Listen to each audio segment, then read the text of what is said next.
এরপরে দেখেন আমাদের মধ্যে কি আছে, ফেনল বা কার্বলিক অ্যাসিড। এটা এখান থেকেও কি একটা প্রশ্ন আসছে। এখন কি প্রশ্ন আসছে, উপরের টপিকটাই একটা প্রশ্ন। ফেনল বা কি বলছি, কার্বলিক অ্যাসিড বলছে না, যে আসছে যে নিচের ফেনলের অপর নাম কোনটি, বা হচ্ছে এখানে বললো যে কার্বলিক অ্যাসিডের অপর নাম কি, তাহলে অপর নাম কি ফেনল। আর যদি ফেনল থাকি কার্বলিক অ্যাসিড থাকলে কি ফেনল। প্রথম পয়েন্টটাই সব থেকে গুরুত্বপূর্ণ। প্রথম পয়েন্টটা কি হচ্ছে, বাসা বাড়িতে কি সাপ তাড়াতে ব্যবহার করা হয়। গ্রামের বাড়িতে হচ্ছে যাদের মুরগির খামার আছে বা পোল্ট্রি খামার আছে বা হাঁস মুরগির খামার আছে, তাহলে সেখান থেকে কি একটা দেখবেন যে অ্যাসিড কিন্তু কি আপনার যে বেড়া বা হচ্ছে টিন আছে ওই কি খামারের সাথে হচ্ছে কি একটা বোতল কি অ্যাটাচ করে রাখে বা ঝুলায় রাখে। এর কারণ হচ্ছে কি ওইখানে কি থাকে, কার্বলিক অ্যাসিড বা কি ফেনল থাকে। ওই সাপ হচ্ছে কি এর গন্ধ হচ্ছে মানে মেবি সহ্য করতে পারে না, এর জন্য হচ্ছে কি সাপ তাড়াতে কি বলা যায় যে এটা ফেনল বা কার্বলিক অ্যাসিডটা ব্যবহার করা হয়। এরপর দেখেন 2 নম্বর অপশন হচ্ছে কি ব্যাকেলাইট প্লাস্টিক উৎপাদন করতে কি, ব্যাকেলাইট প্লাস্টিকটা কি উৎপাদন করতে কি ফেনল বা কি কার্বলিক অ্যাসিড উৎপন্ন করা হচ্ছে। এরপর হচ্ছে 3 নম্বরে বলছে স্যালিসাইলিক অ্যাসিড ও অ্যাসপিরিন প্রস্তুতিতে, স্যালিসাইলিক অ্যাসিড ও অ্যাসপিরিন প্রস্তুতিতে কি ব্যবহার করা হচ্ছে, কার্বলিক অ্যাসিড। ঠিক আছে, স্যালিসাইলিক বা অ্যাসপিরিন, এই পয়েন্টটা খুব গুরুত্বপূর্ণ। এরপর দেখেন বার্নল মলম। বার্নল মলমটা কি, দেখেন বার্নল মলমটা হচ্ছে কি ওই যে আপনাদের যখন কি হাত পা পুড়ে যায় বা একটু গরম পানি পড়ে বা একটু কি আগুনে ছ্যাঁকা লাগে, তখন কি আপনারা কি এই বার্নল মলম বা হচ্ছে কি অনেকে ডিমের কুসুম অ্যাপ্লাই করেন, অনেকে কি টুথপেস্ট দেন, অনেকে কি বার্নল মলম। তাহলে এই বার্নল মলম এর কনস্টিটিউট হচ্ছে কি ফেনল বা কি আমরা বলতে পারি কি কার্বলিক অ্যাসিড, কি ফেনল বা কি কার্বলিক অ্যাসিড। ওকে, এরপর দেখেন এরপরে কি বলছে, নাইলনের কাঁচামাল হিসেবে কি ব্যবহার করা হয়, নাইলনের কাঁচামাল।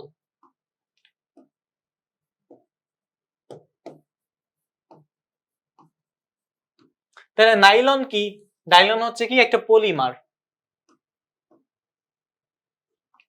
নাইলন হচ্ছে কি একটা পলিমার। তাহলে এই নাইলনের পলিমার বা নাইলন পলিমারের কাঁচামাল হিসেবে কি ব্যবহার করা হচ্ছে, ফেনল বা কি কার্বলিক অ্যাসিড উৎপন্ন করা হচ্ছে। ওকে, এরপরে আসেন আমরা কি পড়বো, আমরা পড়বো হচ্ছে ফেনলের শনাক্তকরণ কি বিক্রিয়া আছে, যে কোন কোন বিক্রিয়ার মাধ্যমে হচ্ছে কি আমরা ফেনল শনাক্ত করতে পারি। তাহলে এই ধরনের কয়টা বিক্রিয়া আমরা দেখতে পাই, 4টা বিক্রিয়া। সেটা হচ্ছে কি অম্লধর্মী বিক্রিয়া, একটা হচ্ছে কি ফেরিক ক্লোরাইডের সাথে বিক্রিয়া, একটা হচ্ছে লিবারম্যান পরীক্ষা, আর একটা হচ্ছে কি ব্রোমিন পানি পরীক্ষা। এর মধ্যে যেটা সবচেয়ে গুরুত্বপূর্ণ সেটা হচ্ছে কি লিবারম্যান বিক্রিয়া। তাহলে নিচের কোনটি লিবারম্যান বিক্রিয়া দেয়, তাহলে কি হবে, ফেনল বা কি কার্বলিক অ্যাসিড। প্রশ্ন আসতে পারে লিবারম্যান পরীক্ষায় কি অংশগ্রহণ করে বা কোনটি শনাক্ত করা যায়, ফেনল বা কি কার্বলিক অ্যাসিড। অপশন দিয়ে দিলাম 1 degree amine, 2 degree amine, phenol, তারপর হচ্ছে দিলাম কি টলুইন। তাহলে অ্যান্সার কি হবে, অবশ্যই কি ফেনল হবে। তাহলে দেখছেন প্রশ্নটা কি, তাহলে শনাক্তকরণ বিক্রিয়াটা কিন্তু কি একটু গুরুত্ব সহকারে পড়বেন, কারণ ইন্টারমিডিয়েটে এটা কি সিকিউ এর জন্য গুরুত্বপূর্ণ ছিল আর এখন এমসিকিউ এর জন্য গুরুত্বপূর্ণ। তাহলে পড়ার টাইপটা কি চেঞ্জ হয়ে যাবে।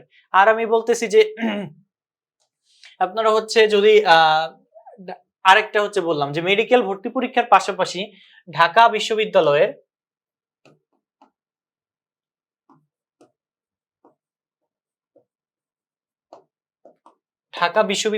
এ ইউনিটের কেমিস্ট্রি অংশ কি সলভ করবেন।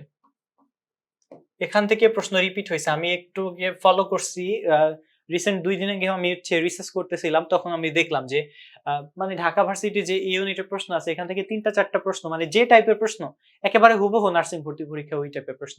অর্থাৎ কি ঢাকা বিশ্ববিদ্যালয়ের যে এই ইউনিটের যে কেমিস্ট্রি গুলা আছে ওই কেমিস্ট্রি প্রশ্নগুলো 15টা বা 20টা, ওই 20টা প্রশ্ন যদি আপনারা ভালো করে পড়েন, বিগত 5 বছর বা 6 বছরের প্রশ্নগুলো পড়েন, মাত্র কয়টা হবে, 100টা প্রশ্ন বা 200টা প্রশ্ন।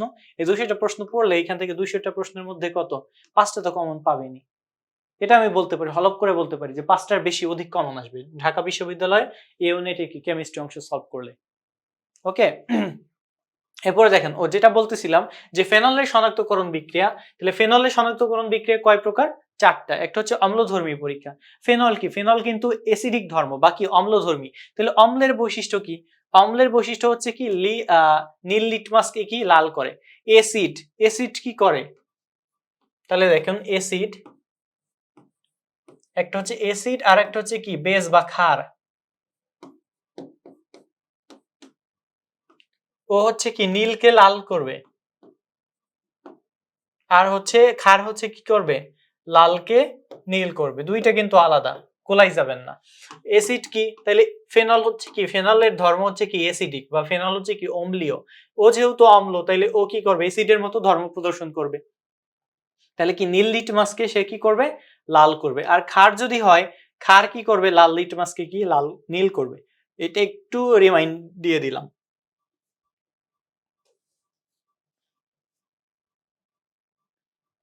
ওকে, এরপর দেখেন ফেরিক ক্লোরাইড প্রক্রিয়া। তাহলে ফেরিক ক্লোরাইড প্রক্রিয়ায় কি বর্ণ উৎপন্ন হচ্ছে, আমার বেগুনি বর্ণের কি দ্রবণ উৎপন্ন হচ্ছে। কি উৎপন্ন হচ্ছে, বেগুনি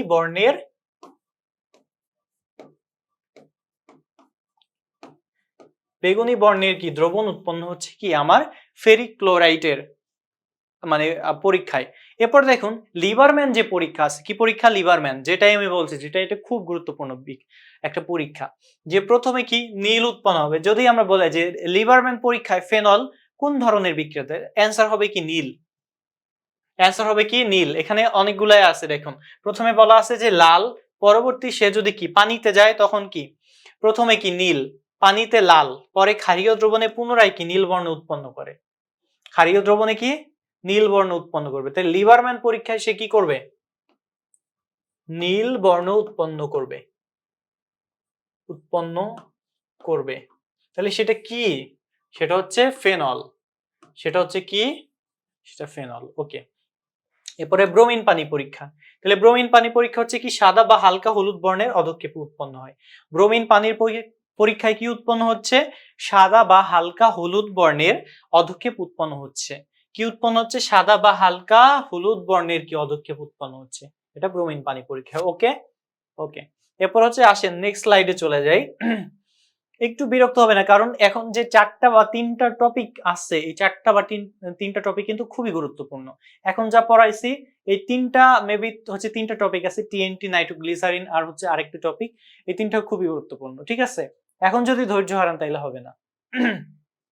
টিএনটি, তাহলে টিএনটি হচ্ছে কি ট্রাই নাইট্রো কি টলুইন, টিএনটি হচ্ছে কি ট্রাই নাইট্রো টলুইন, এটা হচ্ছে কি টিএনটি ফুল ফর্ম। তাহলে টিএনটি আবিষ্কার করে কে, জুলিয়াস কি উইলব্রান্ড, টিএনটির আবিষ্কারক কে, জুলিয়াস উইলব্রান্ড। এরপরে আণবিক সংকেত, আণবিক সংকেতটা খুব গুরুত্বপূর্ণ। টিএনটি এবং নাইট্রোগ্লিসারিনের যে কি আছে আমার আণবিক সংকেত আছে, টিএনটি এবং নাইট্রোগ্লিসারিনের আণবিক সংকেতটা কি সবচেয়ে গুরুত্বপূর্ণ। তাহলে আণবিক সংকেত দেখেন, আণবিক সংকেতটা ভালো করে নোট করে নেবেন। এরপরে দেখেন কি বলছে, এর পরবর্তী পয়েন্টটাও গুরুত্বপূর্ণ, যে টলুইনের নাইট্রেশনের মাধ্যমে কি টিএনটি উৎপন্ন করা হয়। টলুইনের নাইট্রেশনের মাধ্যমে কি উৎপন্ন করা হচ্ছে, টিএনটি উৎপন্ন করা হচ্ছে। টিএনটির গলনাঙ্ক কত, 80 ডিগ্রি সেলসিয়াস। তাহলে গলনাঙ্ক 80 ডিগ্রি সেলসিয়াস, কিসের নাইট্রেশন, টলুইন নাইট্রেশন করে, টলুইনকে নাইট্রেশন করে, নাইট্রেশন করে উৎপন্ন করা হচ্ছে কি টিএনটি। তাহলে কোনটি নাইট্রেশনের ফলে টিএনটি উৎপন্ন হয়, অ্যান্সার হবে আমি বললাম অপশন দিলাম toluene, phenol, carbolic acid, picric acid. Answer কি হবে, টলুইন। ওকে, এই তিনটা লাস্টের তিনটা পয়েন্ট সবচেয়ে গুরুত্বপূর্ণ, কারণ এখান থেকে প্রশ্ন আসে যে টিএনটি হচ্ছে কি বোমা, হাত বোমা, বমশেল, জাহাজ ধ্বংসকারী কি টর্পেডো তৈরিতে কি ব্যবহার করা হয়, টিএনটি ব্যবহার করা হয়। টিএনটি বোমা, হাত বোমা, বমশেল এবং কি জাহাজ ধ্বংসকারী টর্পেডো তৈরিতে কি ব্যবহার করা হচ্ছে, টিএনটি ব্যবহার করা হচ্ছে। ওকে, এরপর দেখেন কি বলছে, অ্যামাটল উৎপাদনে টিএনটি ব্যবহার করা হয়। অ্যামাটল উৎপাদনে কি আপনার হচ্ছে কি অ্যামোনিয়াম নাইট্রেটের সাথে কি টিএনটি ব্যবহার করা হয়। তাহলে অ্যামাটল কি, অ্যামাটল হচ্ছে কি একটা বিস্ফোরক, অ্যামাটল কি একটা বিস্ফোরক। তাহলে অ্যামাটলের সাথে কি কি ব্যবহার করা হচ্ছে, অ্যামাটলের যে মিশ্রণ আছে, অ্যামাটলের মিশ্রণে থাকবে টিএনটি এবং কি অ্যামোনিয়াম নাইট্রেট, টিএনটি এবং কি থাকবে, অ্যামোনিয়াম নাইট্রেট থাকবে। ওকে, এখন দেখেন যে টিএনটি এবং নাইট্রোগ্লিসারিন আছে, টিএনটি এবং কি আছে, নাইট্রোগ্লিসারিন। তাহলে টিএনটি এবং নাইট্রোগ্লিসারিনের মধ্যে বলেন তো কোনটা হচ্ছে মানে সবচেয়ে বেশি বিস্ফোরক। নাম শুনে মনে হইতেছে কি টিএনটি, কিন্তু আসলে টিএনটি না, আসলে হচ্ছে কি নাইট্রোগ্লিসারিন হচ্ছে কি সবচেয়ে ক্ষতিকর বা একটা মারাত্মক কি বিস্ফোরক। সেই ক্ষেত্রে নাইট্রোগ্লিসারিনের তুলনায় আমাদের যে টিএনটি, এই টিএনটিটা কি হবে, নিরাপদ বিস্ফোরক হবে। ওকে ওকে, পরবর্তী স্লাইডে চলে যাচ্ছি। নাইট্রোগ্লিসারিন, এই সংকেতটা আসছে, এই সংকেতটা কিন্তু আসছে মেডিকেল অ্যাডমিশন টেস্টে, যে নাইট্রোগ্লিসারিন নিচের কোনটি নাইট্রোগ্লিসারিন। তাহলে কি C3H5N3 C3H5N3O9। তাহলে এইটা হচ্ছে কিসের? এটা হচ্ছে নাইট্রোগ্লিসারিনের আণবিক সংকেত।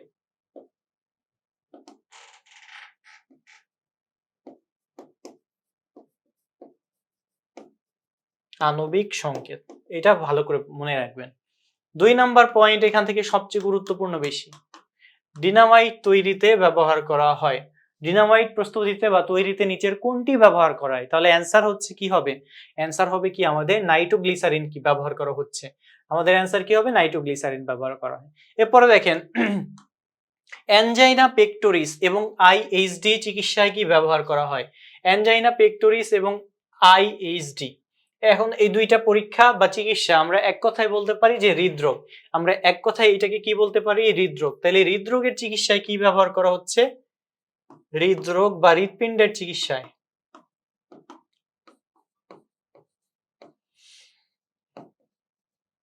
হৃদরোগের চিকিৎসায় কি ব্যবহার করা হচ্ছে? অ্যানজাইনা মানে আমার নাইট্রোগ্লিসারিন।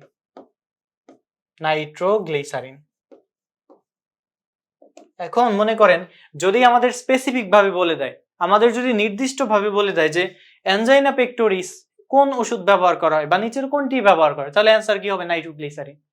আবার যদি বলে যে আইএইচডি, এখন আপনারা প্রশ্ন বলবেন আইএইচডি ভাই কি? আইএইচডি হচ্ছে ischemic heart disease. Ischemic heart disease মানে পর্যাপ্ত অক্সিজেনের সাপ্লাইয়ে যে হার্টে যে প্রবলেমটা হয় সেটা হচ্ছে কি? Ischemic heart disease. তাহলে এইটা কি ব্যবহার করা হয়? এটাও কি নাইট্রোগ্লিসারিন কি ব্যবহার করা হয়। অ্যানজাইনা পেক্টোরিস হচ্ছে কি বুকে চিনচিন ব্যথার জন্য এটা ব্যবহার করা হচ্ছে। এবং দেখেন ভেসোডাইলেটর হিসেবে কি ব্যবহার করা হয়? তাহলে কি আরেকটা ভালো প্রয়োগিক দিক হচ্ছে কি ভেসোডাইলেটর হিসেবে কি নাইট্রোগ্লিসারিন কি ব্যবহার করা হচ্ছে। এরপর দেখেন রক্তনালীর ব্লক অপসারণ করতে কি ব্যবহার করা হয়? নাইট্রোগ্লিসারিন ব্যবহার করা হয়। তাহলে হৃৎপিণ্ডের সকল চিকিৎসা, দেখেন হৃৎপিণ্ডের সকল চিকিৎসায় নাইট্রোগ্লিসারিন ব্যবহার করা হচ্ছে। ভ্যাসোডাইলেটর হচ্ছে রক্তনালীর যদি ব্লক থাকে, ওই ব্লক বা রক্তনালী যদি চিকন হয়ে যায়, ওই রক্তনালীর কি ফ্লোটা হচ্ছে স্বাভাবিক করতে ভ্যাসোডাইলেটর হিসেবে কি নাইট্রোগ্লিসারিন কি ব্যবহার করা হয়ে থাকে। এরপরে হচ্ছে দেখেন গান কটন তৈরি করতে কি নাইট্রোগ্লিসারিন কি ব্যবহার করা হয়? অর্থাৎ গান কটন তৈরি করতে কি নাইট্রোগ্লিসারিন ব্যবহার করা হয়। এরপরে খনির সন্ধানী কাজে কি ব্যবহার করে? খনির সন্ধানী কাজে কি নাইট্রোগ্লিসারিন ব্যবহার করা হয়। তাহলে দেখেন এই যে প্রত্যেকটা পয়েন্ট কিন্তু খুব গুরুত্বপূর্ণ, কারণ কোনটা রেখে কোনটা আসবে সেটা কিন্তু কেউ বলতে পারে না। কোনটা রেখে কোন পয়েন্টটা আসবে সবগুলা গুরুত্বপূর্ণ। এখন আসতে পারে খনির সন্ধানী কাজে কোনটি ব্যবহার করা হয়, হৃৎপিণ্ডের চিকিৎসায় কি ব্যবহার করা হয়, ডিনামাইট তৈরিতে কি ব্যবহার করা হয়। ওকে, আপনারা ইংলিশ প্যাসেজে পড়ছেন যে ডিনামাইট কে আবিষ্কার করেন, এই যে প্রথম লাইনটা লিখে দিচ্ছি যে বিজ্ঞানী নোবেল 1875 সালে কি ডিনামাইট আবিষ্কার করেন? Alfred Nobel. ওকে, এরপরে দেখেন গুরুত্বপূর্ণ টপিক যে নাইট্রোসেলুলোজের সাথে মিশিয়ে রাইফেল পিস্তল শটগানের গুলি তৈরি করতে কি ব্যবহার করা হয়? নাইট্রোগ্লিসারিন কি ব্যবহার করা হয়। ওকে, পরবর্তী স্লাইডে চলে যাচ্ছি। পরবর্তী স্লাইড হচ্ছে কি আমাদের ডেটল সম্পর্কে। তাহলে এখন ডেটলের প্রধান উপাদান কি? ক্লোরোজাইলিনল। ডেটলের প্রধান উপাদান কি? ক্লোরোজাইলিনল। খুব গুরুত্বপূর্ণ কি একটা এমসিকিউ, ভেরি ইম্পর্টেন্ট এমসিকিউ, যে নিচের কোনটি ডেটলের প্রধান উপাদান? তাহলে অ্যান্সার কি হবে? ক্লোরোজাইলিনল। এখন দেখেন সংযুক্তিগুলা থেকেও কিন্তু প্রশ্ন আসছে।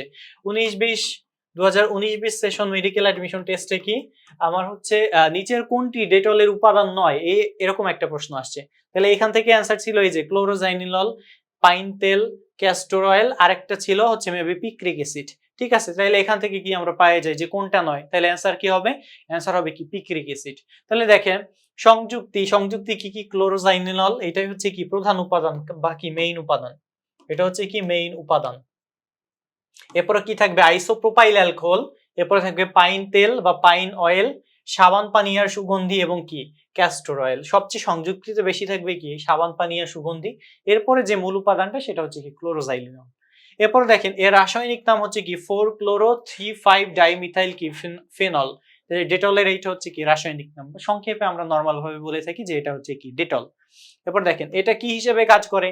জীবাণুনাশক হিসেবে কি ডেটল হচ্ছে কি কাজ করে থাকে। কি হিসেবে কাজ করে? জীবাণুনাশক ও পচন রোধক হিসেবে কি ডেটল নরমালি কাজ করে থাকে। এরপরে পরবর্তীতে 3টা পয়েন্ট আছে। প্রথম পয়েন্টটা কি বলছে? স্যালল। প্রথম পয়েন্টটা কি বলছে? স্যালল। এই স্যাললটা খুব গুরুত্বপূর্ণ। গলার ওষুধে বা গলার যদি সমস্যা হয়, গলার রোগে চিকিৎসায় কি ব্যবহার করা হয়? স্যালল ব্যবহার করে। তাহলে স্যাললে কি থাকে? স্যাললে হচ্ছে কি ফিনাইল স্যালিসাইলেট নামে কি একটা রাসায়নিক উপাদান থাকে। তাহলে স্যালল কি? ফিনাইল স্যালিসাইলেটের দ্রবণ, সেটা হচ্ছে কি স্যালল নামে পরিচিত। তাহলে গলার অসুখের চিকিৎসার কি ব্যবহার করা হয়? স্যালল ব্যবহার করা হয়। গলার অসুখের চিকিৎসায় স্যালল ব্যবহৃত হয়। এরপর দেখেন স্যাভলন। তাহলে স্যাভলনটা হচ্ছে কি? স্যাভলনটা হচ্ছে কি শল্য চিকিৎসা। শল্য চিকিৎসায় কি কাটা ক্ষত স্থানে কি ব্যবহার করা হচ্ছে। তাহলে স্যাভলনের প্রয়োগিক দিকটা, তারপর ডেটলের প্রয়োগিক দিকটা ভালো করে পড়তে হবে। তাহলে স্যাভলন কি কাজ করে? স্যাভলন হচ্ছে শল্য চিকিৎসায় কাটা ক্ষত স্থানে ব্যবহার করা হয়। এবং স্যাভলনের যে রাসায়নিক উপাদানটা হচ্ছে কি ক্লোরিহেক্সিমিড, গ্লুকানেট ও কি স্ট্রেটিমাইড। এটা হচ্ছে কি এই দুইটার সংমিশ্রণে কি প্রস্তুত করা হচ্ছে? স্যাভলন প্রস্তুত করা হচ্ছে। স্যাভলন কি কাজে ব্যবহার করা হয়? শল্য চিকিৎসায় ব্যবহার করা হয়। স্যালল কোথায় ব্যবহার করা হয়? গলার অসুখে ব্যবহার করে। আর ডেটল হচ্ছে আপনারা জানেন ডেটল কি একটা অ্যান্টিসেপটিক হিসেবে কাজ করে। ঠিক আছে, ওকে। এরপরে হচ্ছে পরবর্তী, তাইলে এখান থেকে পড়তে হবে প্রধান উপাদান, সংযুক্তির উপাদানগুলা এবং এর প্রয়োগিক দিকগুলা, আর কিছু পড়তে হবে না। পরবর্তী স্লাইড চলে যাচ্ছে পলিমারকরণ। ঠিক আছে, পরবর্তী স্লাইড হচ্ছে কি পলিমারকরণ। পলিমারটা হচ্ছে ভালো করে পড়তে হবে। তাহলে দেখেন পলিমারের শ্রেণী। পলিমারকরণ কি? পলিমার হচ্ছে কি অনেকগুলো ক্ষুদ্র ক্ষুদ্র অণু যখন কি যুক্ত হয়ে বৃহৎ একটা বড় কি বিশাল অণু তৈরি করে, তখন তাকে কি বলতেছি? পলিমারকরণ। এখন দেখেন পরমাণু যুক্ত হয়ে কি তৈরি হয়? অণু তৈরি হয়। অণু তৈরি হয়ে অনেকগুলো অণু হচ্ছে বিক্রিয়া করে কি উৎপন্ন করে? বিশাল একটা আকার যদি ধারণ করে, তখন তাকে কি বলতেছি? পলিমার। ওই বড় বৃহৎ অণুটাকে কি বলতেছি? পলিমার। আর যে বিক্রিয়াটা হয় সেই বিক্রিয়াটাকে কি বলতেছি? পলিমারকরণ বিক্রিয়া। তাহলে ওই যে ছোট ছোট অণুগুলা যেটা থেকে পলিমারটা তৈরি হইলো, ওই ছোট অণুগুলার নাম হচ্ছে কি? মনোমার। তাহলে ছোট অণুগুলার নাম হচ্ছে কি? মনোমার। আর বৃহৎ অণুটার নাম হচ্ছে কি? পলিমার। তাহলে ছোট অণুটা মনোমার, বৃহৎ অণুটা কি? পলিমার। এখন দেখেন উৎস অনুসারকে পলিমারকে কয় ভাগে ভাগ করা হচ্ছে? উৎস অনুসারে পলিমারকে কয় ভাগে ভাগ করা হয়েছে? 3 ভাগে। একটা হচ্ছে প্রাকৃতিক পলিমার, একটা হচ্ছে কৃত্রিম পলিমার, আর একটা হচ্ছে কি অর্ধকৃত্রিম পলিমার। তাহলে প্রাকৃতিকটা ভালো করে পড়তে হবে, সবচেয়ে ভালো করে পড়তে হবে প্রাকৃতিক পলিমারটা। তো প্রাকৃতিক পলিমারের মধ্যে কি কি আছে? আমার cellulose, starch, glycogen, nucleic acid. এখন নিউক্লিক অ্যাসিডের কয়টা উপাদান বায়োলজিতে পড়ে আসছেন? 2টা। একটা হচ্ছে কি থাকবে? ডিএনএ থাকবে, আর একটা হচ্ছে কি থাকবে? আরএনএ থাকবে। আর হচ্ছে কি প্রাকৃতিক রাবার। তাহলে এই সবগুলাই কি একটা বিশাল বিশাল কি অণু, অর্থাৎ কি এদের মানে রাসায়নিক যে গঠন, এই রাসায়নিক গঠনটাই কি অনেক বড়। এর জন্য এগুলা কি নামে পরিচিত? প্রাকৃতিক পলিমার নামে পরিচিত। এখন এখান থেকে পড়তে হবে এই যে সেলুলোজ আর স্টার্চ। সেলুলোজ আর স্টার্চে কোন বন্ধন থাকে? সেলুলোজ আর স্টার্চে কি কোন বন্ধন থাকে? তাহলে দেখেন স্টার্চে কোন বন্ধন থাকতেছে? স্টার্চে থাকতেছে হচ্ছে কি আমার alpha D glycosidic bond. Glycosidic. তাহলে স্টার্চে থাকতেছে আলফা ডি গ্লাইকোসাইডিক বন্ড, আর সেলুলোজে থাকতেছে কি beta D glycosidic bond. Beta D glycosidic bond. ঠিক আছে, তাহলে সেলুলোজে থাকতেছে বিটা ডি গ্লাইকোসাইডিক বন্ড, স্টার্চে থাকতেছে কি আলফা ডি গ্লাইকোসাইডিক বন্ড। তাহলে বাদ বাকি পড়ে যায় কি আমার এই যে এখানে কি বলছে? প্রোটিন। তাহলে প্রোটিনে কোন বন্ধন থাকতেছে? প্রোটিনে থাকতেছে পেপটাইড বন্ড। এটা গুরুত্বপূর্ণ। নিচের মানে ভর্তি পরীক্ষা আসছে, নার্সিং ভর্তি পরীক্ষা এটা আসছে, নার্সিং অ্যাডমিশন টেস্টে, যে নিচের হচ্ছে প্রোটিনে কোন বন্ধন উপস্থিতি থাকে, বা নিচের কোন বন্ধনটি প্রোটিনে উপস্থিত থাকে। অপশন ছিল আপনার হচ্ছে পেপটাইড বন্ধন, গ্লাইকোসাইডিক বন্ধন, সমযোজী বন্ধন, আর কি আয়নিক বন্ধন। তাহলে অ্যান্সার কি হবে? চোখ বুঝে কি প্রোটিনে কি পেপটাইড বন্ধন, সেলুলোজ বললে বিটা ডি, স্টার্চ বললে কি আলফা ডি। উদ্ভিদের প্রধান উপাদান কি বলেন এবার? তাহলে উদ্ভিদের প্রধান উপাদান কি আপনাদের হচ্ছে পড়াইছি যখন একটু অর্থনৈতিক রসায়ন নিছি, যখন কাগজ শিল্প পড়াইছি, কাগজ শিল্পের মধ্যে যেন ছিল যে কাগজের প্রধান উপাদান কি? সেলুলোজ। সেলুলোজে কোন বন্ধন থাকে? বিটা ডি গ্লাইকোসাইডিক বন্ধন থাকে। এরপরে আসেন কৃত্রিম পলিমার। কৃত্রিম পলিমার কি? এই যে পলিথিন। তারপর হচ্ছে কি পিভিসি, পলিভিনাইল ক্লোরাইড, পিভিসির ফুল ফর্ম হচ্ছে কি পলিভিনাইল ক্লোরাইড। তারপর হচ্ছে কি পলিপ্রোপিন, পলিস্টারিন, পলিফিনাইল কি ইথিন, টেফলন এবং কি বেনজিন প্রভৃতি হচ্ছে কি আমার কৃত্রিম পলিমার। অর্ধকৃত্রিমটা তেমন, অর্ধকৃত্রিম হচ্ছে দেখেন সেলুলোজ নাইট্রেট, একমাত্র গুরুত্বপূর্ণ এইটা সেলুলোজ নাইট্রেট। ওই যে কি একটু আগে পড়ে আসছি যে নাইট্রোগ্লিসারিনের সাথে কি মিশিয়ে সেলুলোজ নাইট্রেট বা নাইট্রোসেলুলোজ মিশিয়ে কি একটা মিশ্রণ তৈরি করা হয়, সেটা খুব গুরুত্বপূর্ণ, এটা ধ্বংসাত্মক। এরপরে দেখেন কার্যকরী মূলকের ভিত্তিতে পলিমার কয় প্রকার? কার্যকরী মূলকের ভিত্তিতে পলিমার হচ্ছে কয় প্রকার? পলিমার হচ্ছে কয় প্রকার? দুই প্রকার। কার্যকরী মূলকের ভিত্তিতে পলিমার কয় প্রকার? দুই প্রকার। একটা হচ্ছে সংযোজন বা জুট বিক্রিয়া, আর একটা হচ্ছে কি ঘনীভবন বা কি কনডেনসেশন বিক্রিয়া। একটা কি সংযোজন বা জুট বিক্রিয়া, আর একটা হচ্ছে কি ঘনীভবন বা কনডেনসেশন বিক্রিয়া। তাহলে সংযোজন বা জুট বিক্রিয়া এক্সাম্পল হচ্ছে কি কি পলিথিন, তারপর হচ্ছে কি ওই যে একই, ঠিক আছে। সংযোজন বা জুট বিক্রিয়া কি কি আছে আমার? পলিথিন, পিভিসি এগুলা। আর ঘনীভবন বা কনডেনসেশন বিক্রিয়া যেটা আছে সেটা হচ্ছে কি আমার পলিঅ্যামাইড, নাইলন, পলিয়েস্টার, ডেক্রন এইগুলা। ওকে, তাহলে ঘনীভবন ওই যে আপনারা পড়ছেন না যে নিচের কোনটি অ্যালডল ঘনীভবন বিক্রিয়া দেয় না জৈব রসায়নে, মানে সিকিউ প্রশ্নতে। আর এখানে কি বলছে? ঘনীভবন বা কনডেনসেশন পলিমারকরণ বিক্রিয়া। তাহলে এখানে কোন কোন পলিমার আছে? Polyamide, nylon, polyamide, nylon, polyester, dacron, এই চারটা গুরুত্বপূর্ণ। এরপরে দেখেন আবার আছে যে প্লাস্টিসিটি ধর্মের উপর বেস করে, প্লাস্টিসিটি ধর্মের উপর ভিত্তি করে পলিমারকরণ কয় প্রকার? পলিমারকরণ হচ্ছে কয় প্রকার? দুই প্রকার।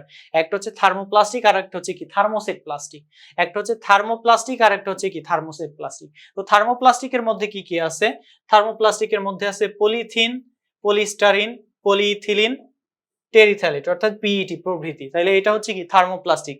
আর থার্মোসেট প্লাস্টিক, একটা থার্মোপ্লাস্টিক একটা থার্মোসেট প্লাস্টিক, দুইটা কিন্তু আলাদা। থার্মোসেট প্লাস্টিক হচ্ছে কি ব্যাকেলাইট, এই যে ব্যাকেলাইট। তাহলে দেখেন এই ব্যাকেলাইট তৈরিতে কি ব্যবহার করা হয়? তাহলে ব্যাকেলাইট প্রস্তুতিতে কি, ব্যাকেলাইট প্লাস্টিক প্রস্তুতিতে কি ব্যবহার করা হয়েছিল? তখন ফেনল ব্যবহার করা হয়েছিল। তো ফেনলের প্রায়োগিক দিক হচ্ছে কি ব্যাকেলাইট প্লাস্টিক তৈরিতে ফেনল ব্যবহার করে। তাহলে এই ফেনলটা আবার কি, সরি এই ব্যাকেলাইটটা আবার কি? ব্যাকেলাইটটা হচ্ছে কি আবার থার্মোসেট প্লাস্টিক। এটা কিন্তু থার্মোপ্লাস্টিক না, থার্মোসেট প্লাস্টিক।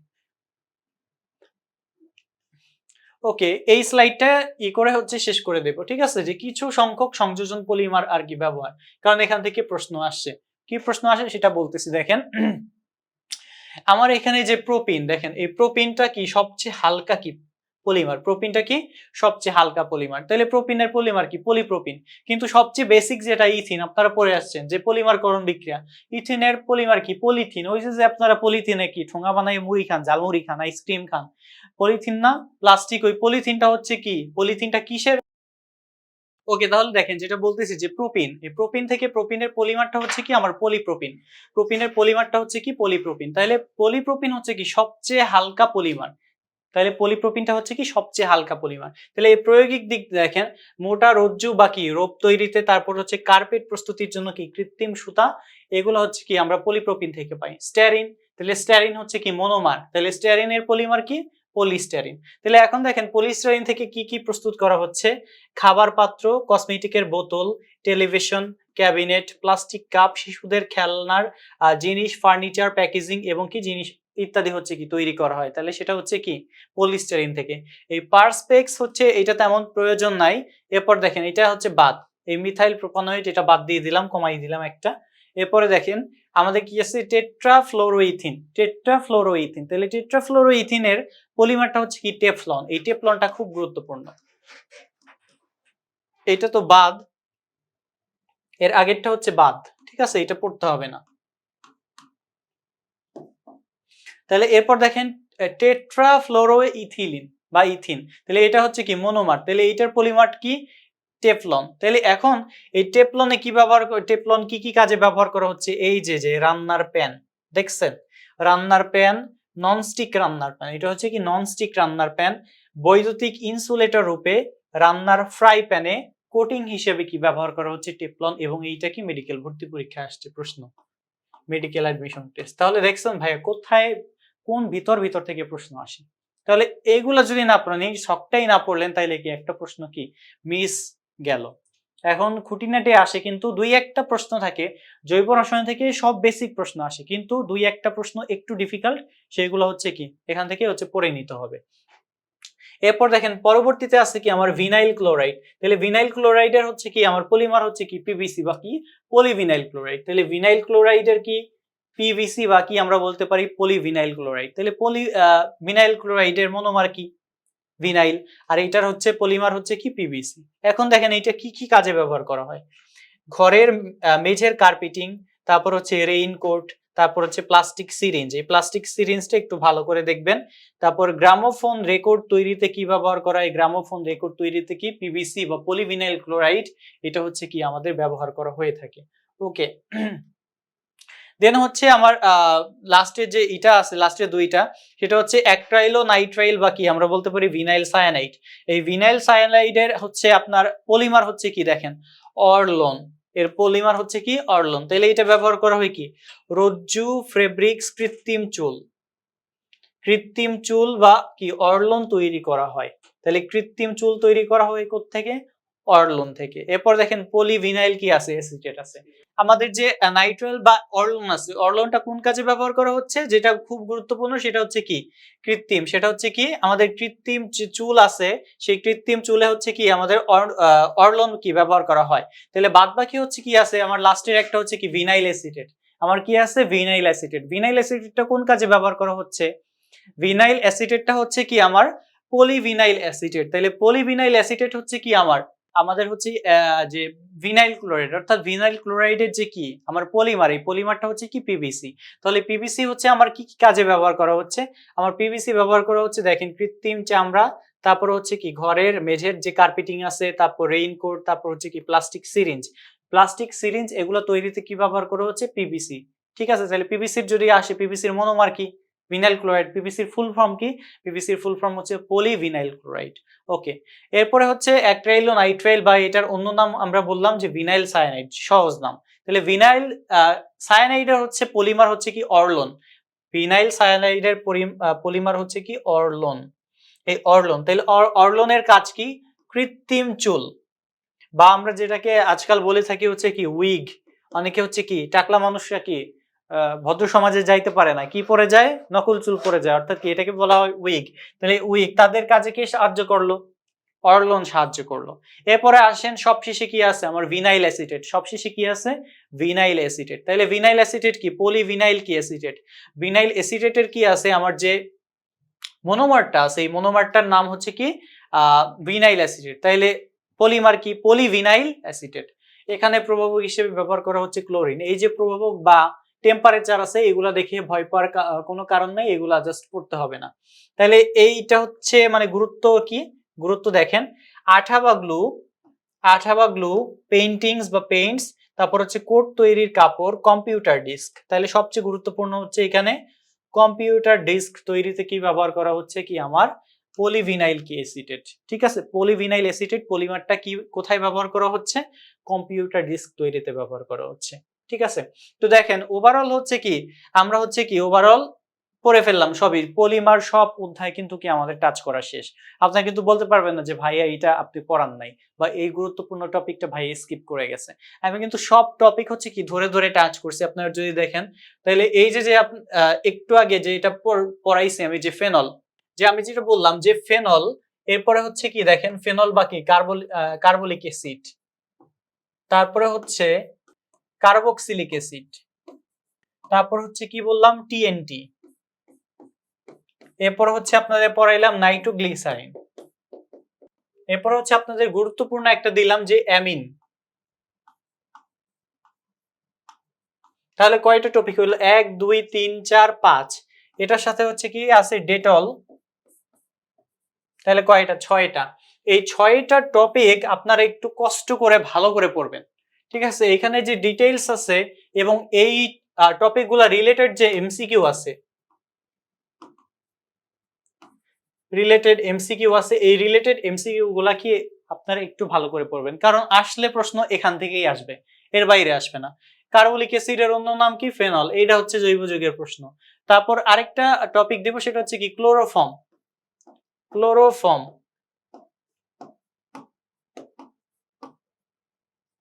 ক্লোরোফর্ম, তাহলে এর বাইরে কিন্তু প্রশ্ন হবে না। এখান থেকে দেখেন দুইটা প্রশ্ন, ক্লোরোফর্ম থেকে একটা আসছে, তারপর হচ্ছে কি এই যে ফেনল বা কার্বলিক অ্যাসিড থেকে একটা আসছে। কয়টা? দুইটা প্রশ্ন হয়েই যায়।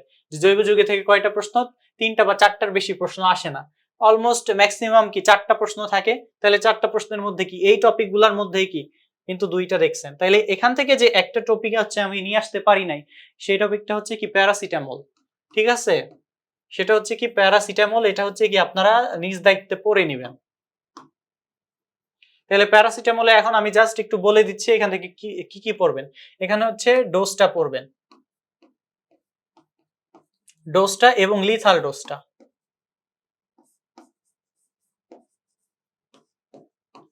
যে আপনি যদি বলছে বইতে আপনি যদি 25টা ট্যাবলেট খান প্যারাসিটামলে, তাহলে ওই একদিনে কি আপনার কিডনি একেবারে কি নষ্ট হয়ে যাবে বা ড্যামেজ হয়ে যাবে। তাহলে এখান থেকে পড়তে হবে ডোজ, তারপর হচ্ছে লিথাল ডোজ, ব্যবহার, এবং কি যে রাসায়নিক যে আমার কি উপাদানটা আছে, যে প্যারাসিটামলের যে রাসায়নিক উপাদানটা আছে এটা হচ্ছে ভালো করে পড়বেন। রাসায়নিক উপাদান বা পদার্থ, এটা ভালো করে পড়বেন। তাহলে এখান থেকে পড়বেন হচ্ছে প্যারাসিটামল। দেন হচ্ছে আপনাদের যেটা আমি নিজ দায়িত্বে পড়তে বলছি সেটা হচ্ছে নিউক্লিওফাইল আর ইলেকট্রোফাইল।